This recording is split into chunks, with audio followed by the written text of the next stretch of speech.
Hey, everybody. Welcome to On the Homefront. John Murphy here. Happy to share some time with you on the radio. You might be getting us live on WILI AM 1400 or 95.3 on the FM digital. Also, we are on YouTube. Our programs, all the afternoon shows, are also video recorded for YouTube. WILI has a channel where you can get all these shows later on, so you can get these programs anytime to connect to our guests. We have another busy show today. At the end of the show, we'll talk about arts funding and support for the arts in the area. In a short while, we'll talk about the Wyndham Theater Guild. They have a new production coming up of Steel Magnolias. And we're going to open up with Taste to Towns, which is currently in its third year. It's a great celebration of food and culture and restaurants connecting our area between here and up in Storrs, Mansfield. We've got 3 people in the house. As you can see, it's a full house today, and they're going to share stories to tell you about this great event coming up very soon. I'm very happy to have Chris McNaboe back in the house. She's been here wearing many hats over the years, but this time it's the Willimantic Downtown Neighborhood Association. Thanks for being here, Chris. Thanks for having me, John. Also, Steve Smith is here from the Fenton River Grill. He's been there for many years, as well as he also ran Dog Lane up in Storrs. After all of our years, Steve, we finally get you in the studio. Glad to be here. Thank you. It's really great to have you on board. And also, we have Andrew Matika from the Willie Brew. He's been there for 16 years. And David Well, he's got a little bit of a cold bug today. Dave Wallner, we send you our best, and we're glad to have you with us today. Thanks for having me. So Chris is going to blast off and give us an idea of the concept a few years ago where Taste to Town started and what they're trying to do during this special time period. Well, for locals, Willimantic is still a town that they know and love, and it's a close-knit community connected through a lot of restaurants and other shops that we have here. And as this district here in downtown Willimantic has grown, it really gives us a lot of pride in town to be able to showcase our restaurants. With trends to have people shop locally and eat locally, it's an opportunity for Willimantic to shine. And we thought, what better way can we shine than to really join forces with our neighbors down the road, as you said, in Mansfield, to really showcase the diversity of tastes that exist in our area here. There's over 20 restaurants. We have actually 24 restaurants right now that are joining to open their doors for this event, and it's everything from chef-driven full-service establishments to counter-service favorites, and there's something for everyone. Taste to Towns caters to everybody's palate. We will be having a variety of restaurants featuring creative takeout menus, breakfast, lunch, and dinner. Every meal is on the docket for you to try, and then there's price fix meals in some of the sit-down restaurants that will allow you to try things that perhaps you haven't tried before. Maybe it wasn't something that you came in to sample, and now you're going to have a chance to try something that's a little bit different from your normal fare. I think that's one of the nice things about it, because you have a chance to try a couple of locations that you might go to normally, but they're going to give you something that's off the menu, so to speak, something special. That's right. Yeah. And we have so many different ethnic restaurants in the area that it's a chance to try a lot of things that you might not have tried before. And perhaps you've gone to some of the full-service restaurants and you just didn't know what to have. This is an opportunity to try some of those things that you might not have tried before. So people are really putting their best foot forward so that we can have a great sampling of local fare. Yeah. Well, Steve, let me bring you in now because you're part of a group of several restaurants that have been here for decades. It's Green Valley Hospitality, starting up at the Vanilla Bean, and now, of course, Dog Lane and Fenton River Grill. So how are you guys planning to participate in, the menu options and things of that nature? So for Fenton River Grill, we have a prefix menu with 3 courses. The very first year we did it, I was told it was too much food, and yet everybody cleaned their plates. It was an appetizer. You get to choose from I would call them famous Brussels sprouts now because that's what we're known for, which is kind of odd, but I've indulged. They're good. And then the fried cauliflower with sweet Thai chili sauce. Those are your appetizer choices. And then for entrees, we have our Faroe Island salmon or the Moroccan chicken. And then for dessert, a gluten-free chocolate cake or a tiramisu. So I'm ready. Yeah. Yeah. And, the thing about it is when we first did it, I thought, well, I mean, and it's $35. That's our prefix cost, and I think it's a great deal. But the cool thing is that we had people come in who have lived in town who have not been here, who've not been to our restaurants. Yeah, and Dog Lane's been there for 11 years, and we had people who lived in town who hadn't been there yet. So it was, and they came because of it. And so I think it's still good exposure. It's great exposure for new coming restaurants. So the restaurants that are maybe just opening up or have been open for a shorter time. That's right. It gets people in that maybe wouldn't have come otherwise. That's right. And then they discover you and they're like, wow, this is great. And, the hook is you just got to get them in the door. And then once you get them in, you got to keep them and get them to come back. That's right. Yeah. And, also in our area between stores and, Willimantic, but the two large schools, people come and go. Yep. There's always new people coming in the community. It's a great way to learn quickly. That's Yep. right. That's right. So, Dave, how about yourself now? What plans do you guys have at Willie Brew? So we're doing something pretty similar. We're also doing a 3-course menu, and we're featuring some, unique items as well as some menu favorites. We're starting off with an appetizer course. That's an artichoke and spinach dip, a New England clam chowder, or a roasted vegetable brewer's bread bruschetta, which is made on our house-baked brewer's bread. And for our main course, we're doing 4 different choices. We're doing a maple salmon, eggplant parmesan over linguine, a colonial chicken stew, and a vegan vegetable lasagna. And then we have a couple dessert choices, a couple fruit pies, and then we're doing our new chocolate mousse cake, which we're becoming famous for. We've always had our chocolate mousse, but now we've kind of incorporated it with this stout-laden chocolate cake, and it's covered with a chocolate ganache. You really can't go wrong with it. It walks all by itself. It's pretty good, yeah. We've been getting a lot of fanfare for it recently. But one thing that we're trying to concentrate on is having a gluten-free option as well as a vegan option for each of the 3 courses, because we don't want to ostracize someone just because they have specific dietary needs. Absolutely. So that's one thing that we're really trying to push forward. So even if it doesn't list it, ask for it, because we can probably help you out and provide it. Yeah. I'm sure both of you guys, being in the business for so long, know how important it is for gluten. People are just more aware now of what might have been a long-standing issue. Now they've identified these things to help people avoid problems, right? But people also are beginning to understand how expensive food is. When you go shopping for your family in the grocery store, it's high. Yeah. When you try to provide higher quality food to share, that's an economic challenge. How do you guys think that's working the last year or two? Are you guys kind of, after COVID, are the prices kind of getting back to where they were before? Do you feel there are less choices for your menu items? How is it playing for you, providing this? I think it's people go to the grocery store and they see the high prices where, in some cases, they've doubled.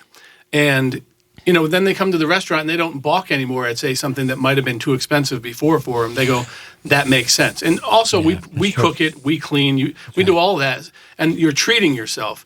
And I feel like in the old days and before COVID, that's sad to say old days, but in those days prior to COVID, people would go out and they would see things that they couldn't make at home or wouldn't make at home. And I feel like that was. Now more than ever, I feel like people are going out and trying things that, sometimes they come to us and they just get a pizza. But sometimes they're coming out and they're getting maybe a lamb dish or a duck dish or something that they wouldn't make at home. And I feel like that's what restaurants provide, that a little bit of both, a little bit of the comfort and a little bit of things that you're not going to make at home or wouldn't normally. And I think people are appreciating how hard the work is. Yeah. Because until they had to experience that in a new way, they didn't realize, what happens to give you a nice meal, to have a good time. That's true. I had to mention that too. The other thing about this that's important is to mention the sponsors who help fund some of this and keep it going every year to year. Chris, while we have some time, do you want to run down some of the people that are making this possible? Sure. The sponsors are the heartbeat of what we do, because we couldn't let folks know. There'd be no way to advertise if we didn't have the great sponsors that we have. That's right. So coming in as the main core sponsor is Green Valley Tree. They're really a wonderful partner. Of course, Dog Lane and Green Valley Hospitality, Fairways, the restaurant up at the golf course is a new restaurant to us and also a sponsor this year. And Fenton River, of course, Coyote Flacco, the Willie Co-op, Casella Waste, Westford Hill Distillers, the Home Selling Team, the Northeastern Chamber of Commerce, which is our partner in crime here for this, the Diella Auctioneers, State Farm Insurance, Dietrich Construction, Crane Hill Contracting, Yono, Yoga and Meditation, and Float Tank in town, Wyndham Theater Guild, Willie Brew, Willimantic Renaissance, The Hoot, Click, Meehan and Daughters, Hosmer Mountains, Lotnick Construction, and Cary Gallery to round out all of our local businesses that have come all together to make this happen. Yeah. We're very appreciative of them. And many of them, as you heard, are also participating restaurants. We've got every kind of food, every kind of meal being offered, from cupcakes to boba tea, and the new pizza place, Square Peg, up in Mansfield is joining forces, and Hops 44, in addition to the new restaurant Haven Hot Chicken. We've got the Harp here in town, as well as Pho Delight, which with its new owners that are part of our group, and of course Stone Row Kitchen and Bar joining with Willie Brew in leading the charge for this. It's been really those two restaurants that have participated heavily with the Fenton River Group, making sure that we've got all of these diverse food partners on board. We've also got the fish market. So we're not saying you have to be a restaurant. They have a robust takeout order section of what they do, and a lot of people didn't know that until they joined last year, and they said it was phenomenal for them. A lot of people didn't know they had prepared food. So, and of course, our brand new Trigo wood-fired pizza will be joining the group this year as well. Yeah, I came out here from New York in 1978 and fell in love with the area. And running down that list of places, that shows how many things have come along in their own way in just 30 years. And you've found a place to go every single night during this 2-week period by listening to that list, right, John? I certainly could. I'm not sure my body could handle it, but I think my will is there. Yeah. But it's great to see this every year, along with the Third Thursday, all the other events happening, the Chocolate Fest. So there is a website, taste2towns.com, if you want to follow up on all this good stuff, taste2towns.com. Do you want to mention some other websites people can also connect to, maybe for your own work? Well, I want to let you know that it's from January 29th to February 11th. That's right. This is January 24th, so we're doing it now. Right now. And it's Taste2, the number 2 towns, is the way to find the current list. And we've got this really nifty QR code on all of the promotional materials that are being featured out in the restaurants and in town. And if other restaurants should join us, you'll get the update by checking on that QR code. And you'll also be able to find out what each restaurant is offering for their special. Nice. So, any of the restaurants that are listed on the Taste2 Town website also have their full menus available in addition to the Taste2 Towns menu that they'll feature at that particular time. That's really nice. Chris, one last question, too, with WDNA, the Downtown Group. I know after the holidays, you folks are back to your monthly meetings.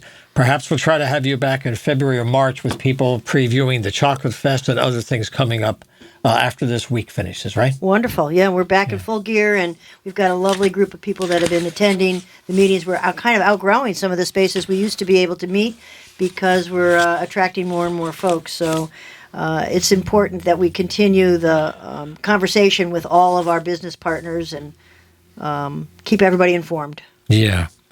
Well, thank you very much for being here. I appreciate you stopping by. I wish you a great campaign. I'll see you. I'll be stopping by along the way. Looking forward to it. And we'll have a great season ahead. Bring your appetite, John. Thank you. I've got it already. The menu itself got me going. Thanks very much, guys. Thanks so much. Thank you. Thank you. Okay, so we'll take a short break and come back and talk about the Wyndham Theater Guild. They have Steel Magnolias opening in February. We'll talk to the folks. Stay with us. The studio's about as full as we can get here and fit everybody in with oxygen. We're talking about the Wyndham Theater Guild. Steel Magnolias is opening in February, and that's why we're talking to these fine folks. Sitting next to me is the director, Karen Eaves, and we have some cast members with us as well. We have Dina Hanfield, we have Diane Phoenix, and Mega Boswell. Megan, welcome to the show as well. So one thing we'll do with the director is maybe give her a moment to set the stage. I'm sure a lot of us know the storyline. You may have seen the film. It's a classic. and it's always fun to take something and put your own unique flavor to it. So as the director, where did you stretch things? So first of all, we really wanted to lean in on the idea of female power and female relationships and the effect that they have on each other. Yes. And so absolutely dynamic set for that. We've got a lot of movement going around, a lot of really genuine appreciation for each other. And so we really wanted to lean into that. The story takes place in the South. Yep. And it takes place in a beauty salon where they have an opportunity to kind of shed who they are outside of that space and really be genuine and open with each other and go through their tougher emotions of experiences by leaning on each other. Yeah. Yeah. So one thing I came across as I was preparing for today is they did their auditions for this around Thanksgiving. Yes. And there were a lot of people. And I just wondered, you're here now, you've gone through the whole thing. Mm-hmm. One thing that I haven't asked someone that might be fun for a minute is how you did the dance with the auditions. What's the process like? How do people think it's going to be like versus how it is? And then I'm going to ask you folks about your audition and how you got to be the people you are. But, Sure. Talk about that a little bit. All right. So I directed Steel Magnolias for the Wyndham Theater Guild in 2010 as well. And I had the same stage manager, so she and I are lifelong friends. And when I decided I was going to do this again, I said, okay, I really want to focus on relationships. I want to make sure that this cast, whoever I cast, it is believable that they love each other and that they have been with each other for their lifetimes. And so I had 2 nights of auditions, and I focused specifically on that. I had people working together, moving in and out of different characters, really trying to see who was, sparking with each other. And so that was my intent. I was very clear about that from the beginning. I like to be upfront. And so I said, okay, we're here to have fun. We are here to make sure that the cast is the strongest cast that they can be. And so I gave a little bit of where I was going to go with the show. And then I kind of let them just have fun on the stage and took a lot of notes. Yeah. Yeah. So, Dina, when you auditioned, did you audition for Annelle, or did you find out later who was going to be the ultimate match for you? I did originally audition for Annelle, yes. When I saw that they had posted the auditions for Steel Magnolias, I actually caught it that day, the second day. I'd missed the first round, but I was just curious and checked the Wyndham Theater Guild. And I saw that they were doing auditions at I think it was 7 p.m. And I was like, oh, why not? Serendipity. Yeah, exactly. Nice. That's excellent. Yeah. But yeah, went in for Annelle. I haven't done theater since I was in high school, so it's been a hot minute. So it was fun. It was a nice surprise when Karen texted me. Yeah, we'll ask you about that. So this was your first time in a larger theater piece? Yes. Oh, we'll ask about that later. That's great. Now, I've seen you before, Diane. Yes. How did you end up connecting to Phoenix with your prior years? With all your work in theater, what drew you to this woman that said, I want to take her for a ride? Well, it's very interesting because I've been doing theater for probably 40 years. Yeah. And I played Clary 30 years ago Wow. as an older woman. I was a younger woman, naturally. Sure. We all start out like that. Yeah. And I am now playing Clary again as the right age. So I had a chance to compare apples and oranges. But I have to admit, working with Karen and this cast is wonderful.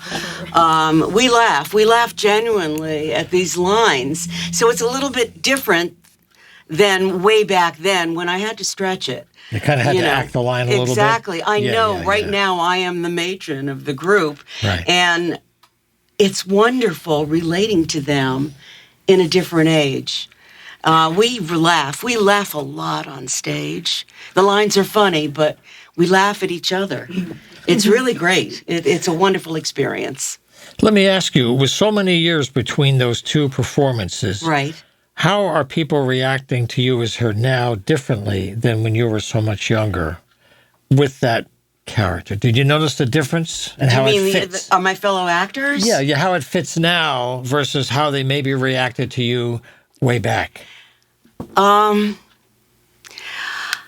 We were made to be an ensemble for both groups, okay? And I did work with some very fine actors back then. But now, Karen has encouraged us to play with each other off stage as well as on stage. We do things nice. together. So we've become girlfriends. That's sweet. That's a real chemistry. That's sweet. Yes, there is real chemistry. Well done. Yeah. So, Megan, Truvy, Hi. how did you become friends with Truvy? How did I become friends with my character? Yeah. She is based on me. No, she She is Truvy. everybody keeps I can hear it. everybody keeps telling me that this is that I'm doing that I'm embodying my character, and I'm just remembering to hit my marks and deliver my lines sometimes. Successfully. Are you new to theater, or have you been at it for a while? I've been doing like theater stuff kind of like all my life. Okay. I was in the Nutcracker like a lot when I was like Oh, my goodness. so that's like dance theater, but that's very I've been in other Forms. I get it. like Yeah. Now, also, one thing I like to ask as a director, how did you figure out blocking or lighting or sound? That's so to add to the interesting. space, Yeah. okay? She lets us Please, be please. us. Yeah. Go ahead, you can say that. Yeah, so I envisioned the space. And I said, okay, I want this space to really reflect what I think someone who is like putting half effort into it. Because I don't think that Truvy's husband, who, builds the salon for her, I don't think that he really, gives it his all in anything Right, that he right. does for Truvy. And so I started from that point of view of like, genuinely, what would this look like if it was like slapped together? And I wanted to really, I want the actors, Diane was talking about like how I really want them to be more themselves. I mean, even Meg was saying like she feels like she's typecast. Well, that's on purpose, right? I picked who I really thought could be Truvy if I was walking down the street, as opposed to someone who could pretend to be Truvy for Right, 2.5 right. hours on a stage. You know, Sure. Yeah. Does Yeah, that exactly. mean that you picked me because I'm snarky? I did. I loved it. But also, again, going back to that You relationship have piece. witnesses. You have Yes, we do.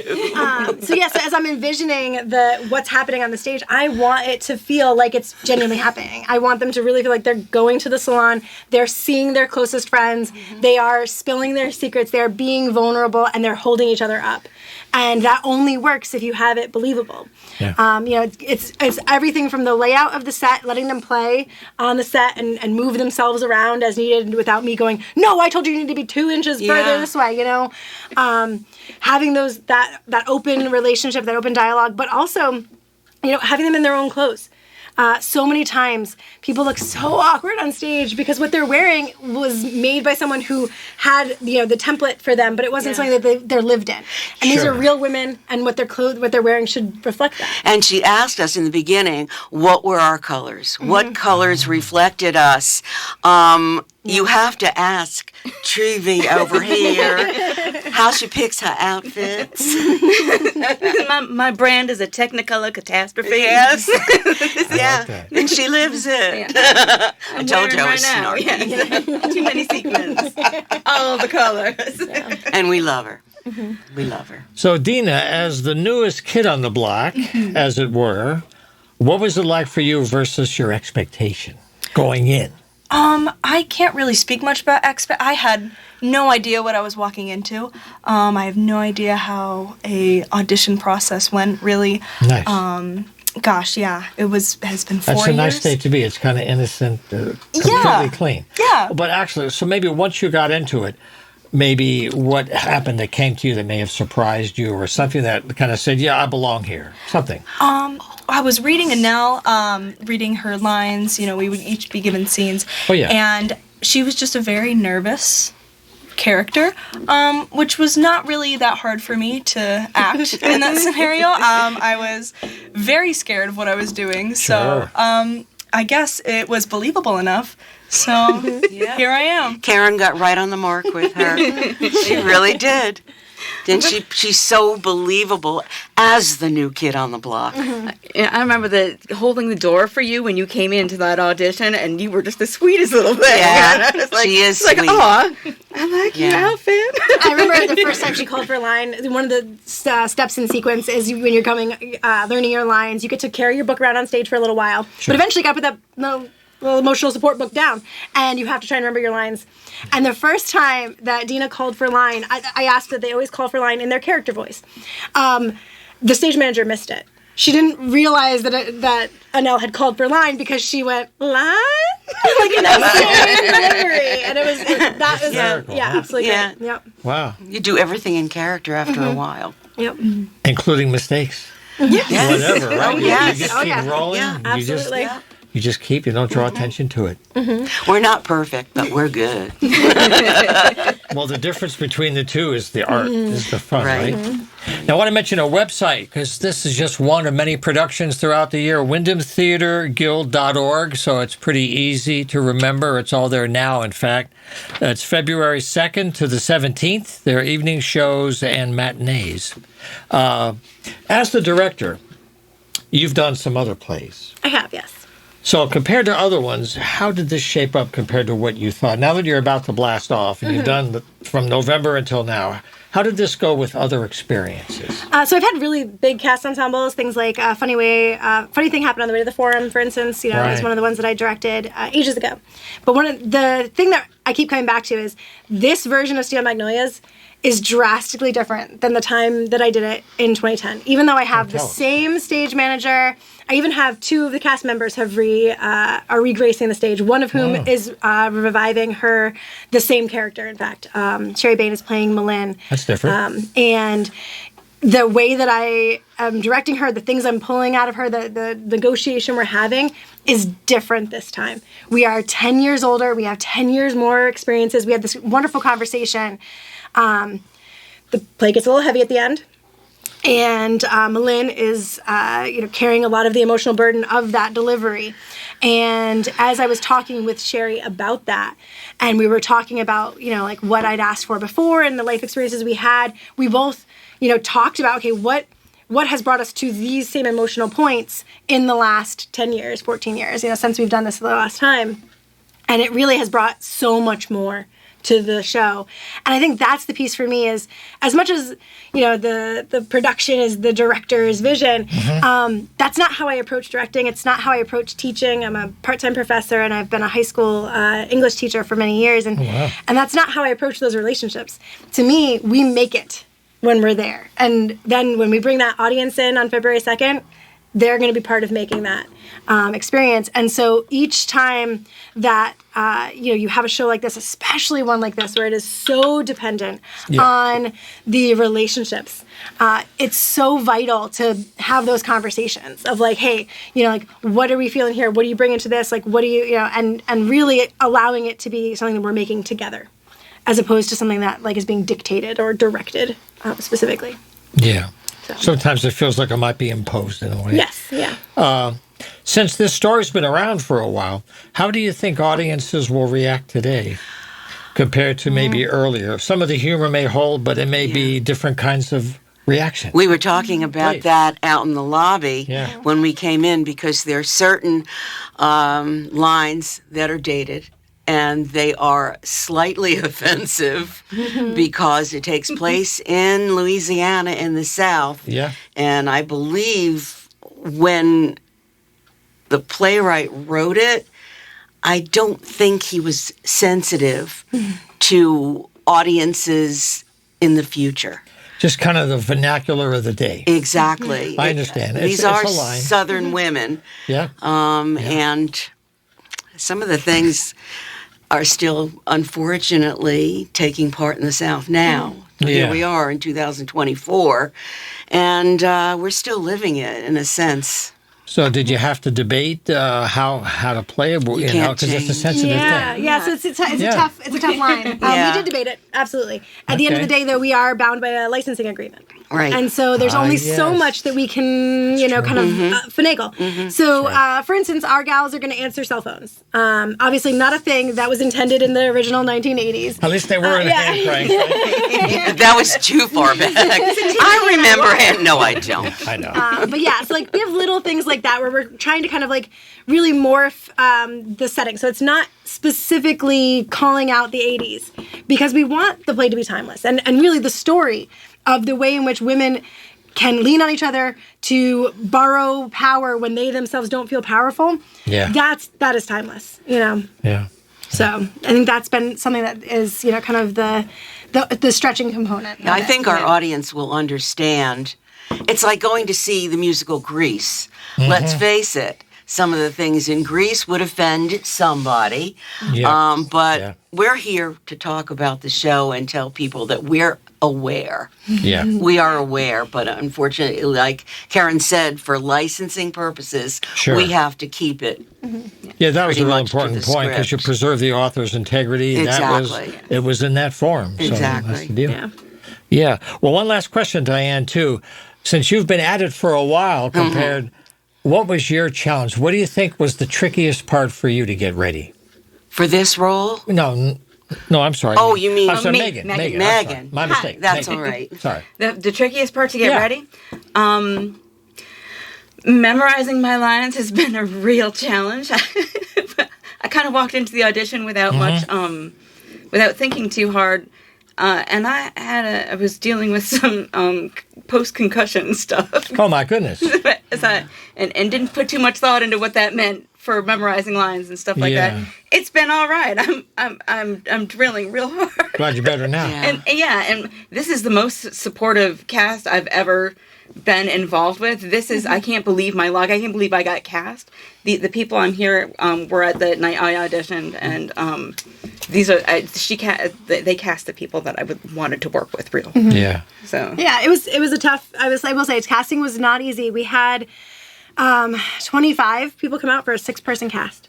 That's great, though. Yeah, it was absolutely great. That's absolutely, awesome. but it did make for some tough homework for me. Yeah. You know, a lot of studying of, the subtle stuff of, like, as they're coming on and off the stage, who's interacting with who, in what way are they, what's their body language telling me, that kind of stuff. Yeah. who may or may not be suffering from a concussion. That I did not suspect, I promise you.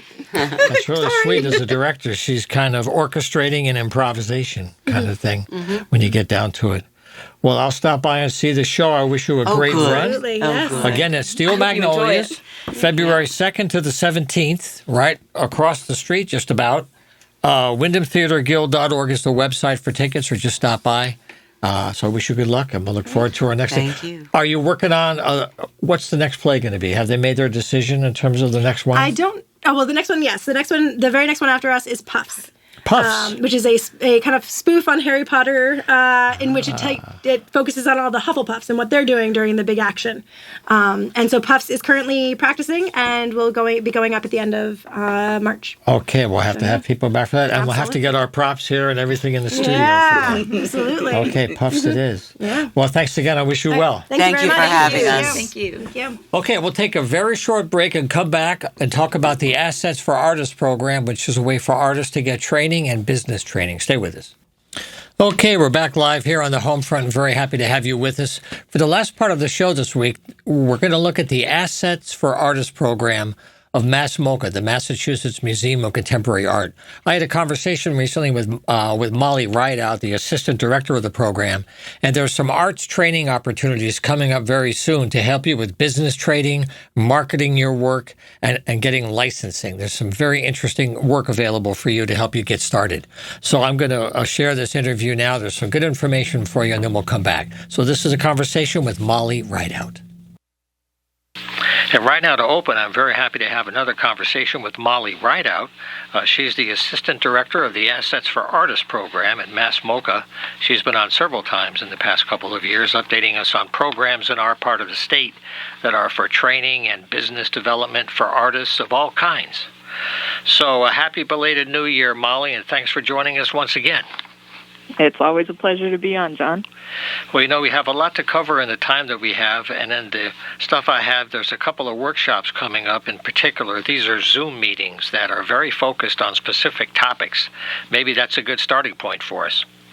Sure, yeah. We have 2 workshops that are coming up this spring that will be open to artists across Connecticut, but with a focus on rural Connecticut, which, as you may know, is all of Northwest Connecticut, at least by the USDA standards.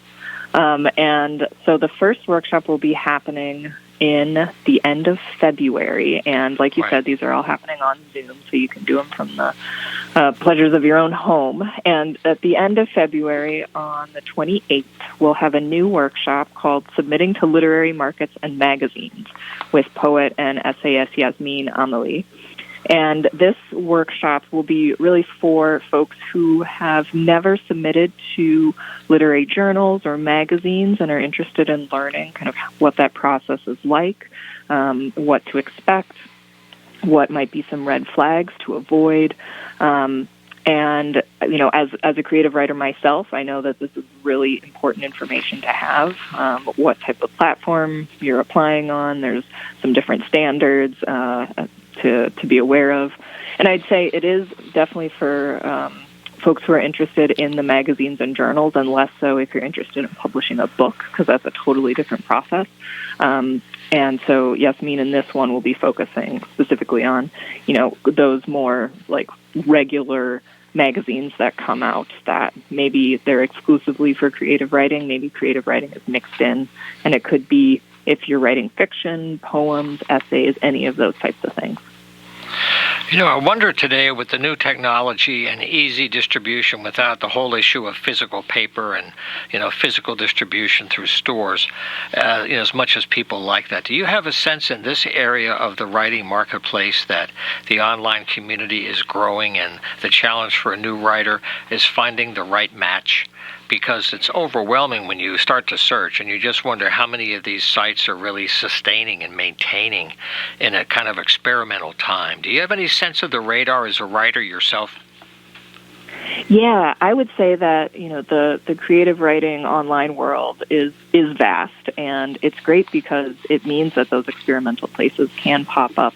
And I know that in this workshop, Yasmin will cover some of the different databases that can help you find and sort based on what type of work you do, and not just genre, but maybe your work is more personal, or maybe your work is more research based, and you can kind of get a sense of what type of work different places are looking at.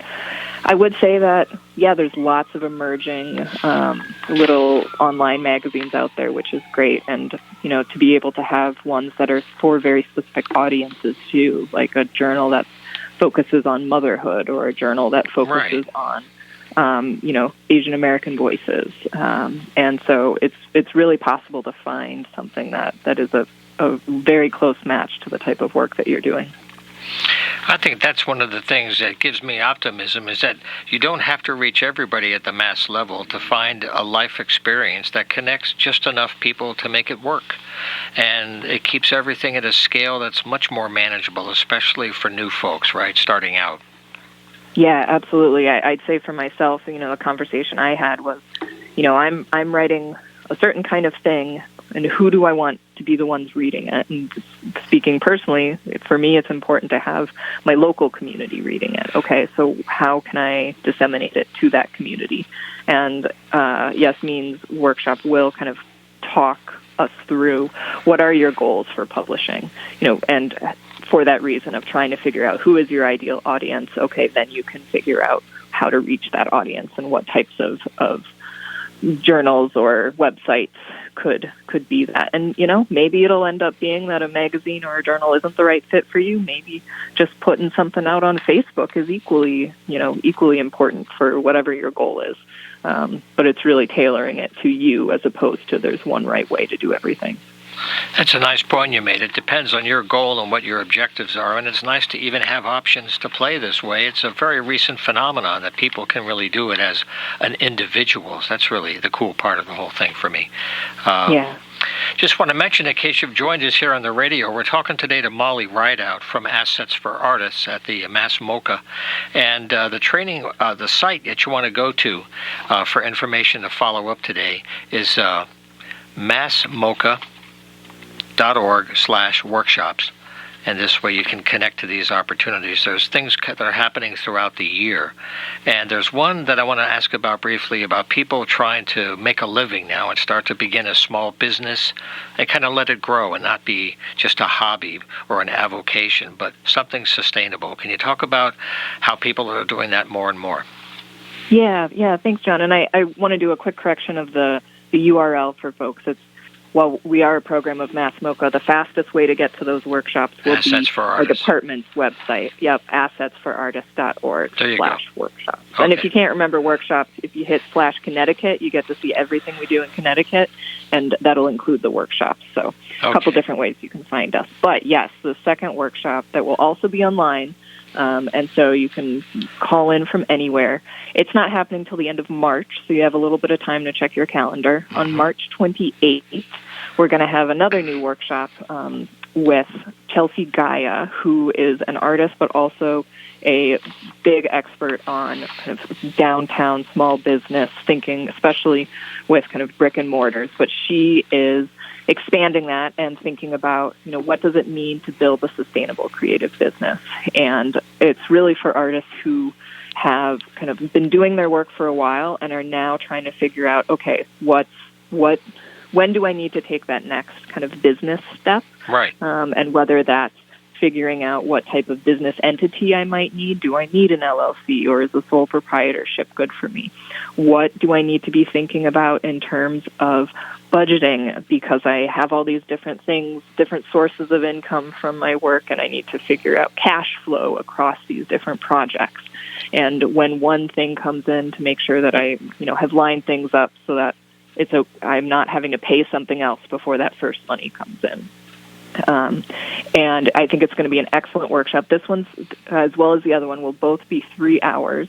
So you'll want to make sure that you're cozy and have some water with you to absorb all the information that we'll be sharing. And I think it's especially good for someone who maybe isn't right at the very beginning of their practice, but has kind of figured out a few pieces of where they want to go, and now needs to figure out the business piece behind all of that. Right, kind of a structure.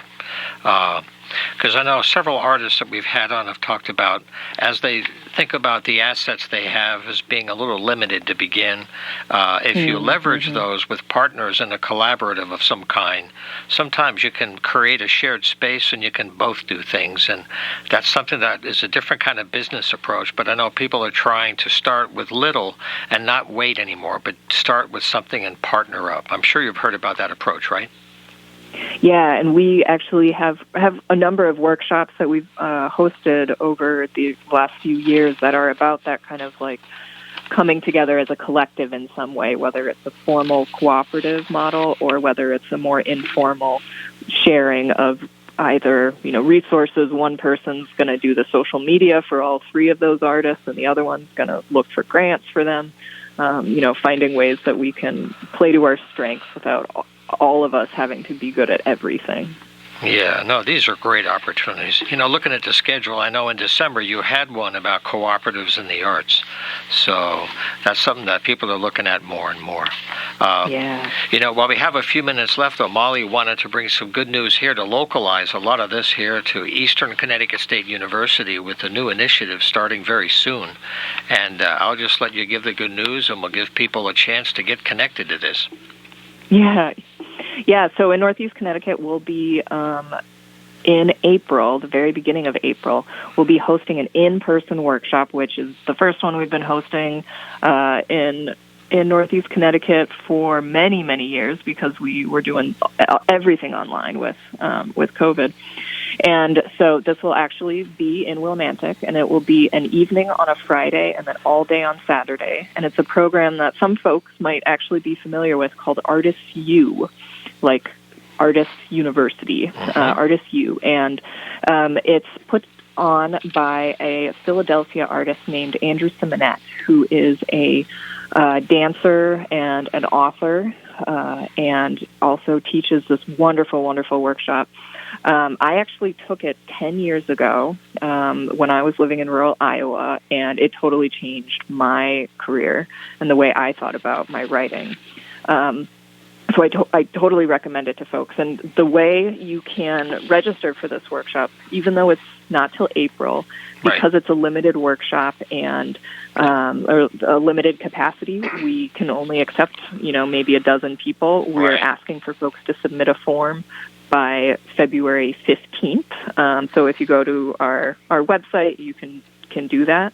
And this is going to be a workshop that really just thinks about what's important to you as an artist and how can you make your life thrive and your career, kind of all the different components that you will need to be able to have kind of the perfect life, or as close to the perfect life as you can get as a creative, and recognizing that it will be very individualized. Each person's going to have different life goals and different ways to get there.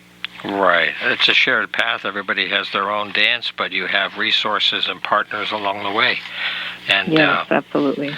That's why it's great to share some time with Molly Rideout, again, from the Assets for Artists program as part of MassMocha. The website, again, I won't massacre it this time, is assetsforartists.org/workshops for all these and more opportunities throughout the year.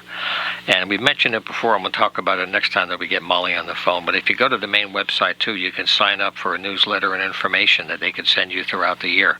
As these opportunities come up, they're always trying to reach people. And this is one way to help them with the good work. So, Molly, thanks for being here and for all the good work you folks are doing throughout the year. It was a pleasure to be on, and I'm looking forward to being in Willimantic in a couple months. You bet. As things get more clear, we'll have you back to give more information, and we'll let people know right away how to sign up. Sounds great. Take care. Take care. You too. Thank you, Molly. Okay, we're back live in the show. Just to wrap things up today, I want to thank people for the Wyndham Theater Guild, the Taste for Town crew, and also Molly Ryder. Assetsforartists.org is her website. There's a lot of great information to help you not reinvent the wheel and find your way to better finances as an artist. So that's it for this week. Thanks for sharing some of your time. If you want to get involved here, the studio is available for you anytime. John@humanartsmedia.com is the email, and we'll see you next week. Take care.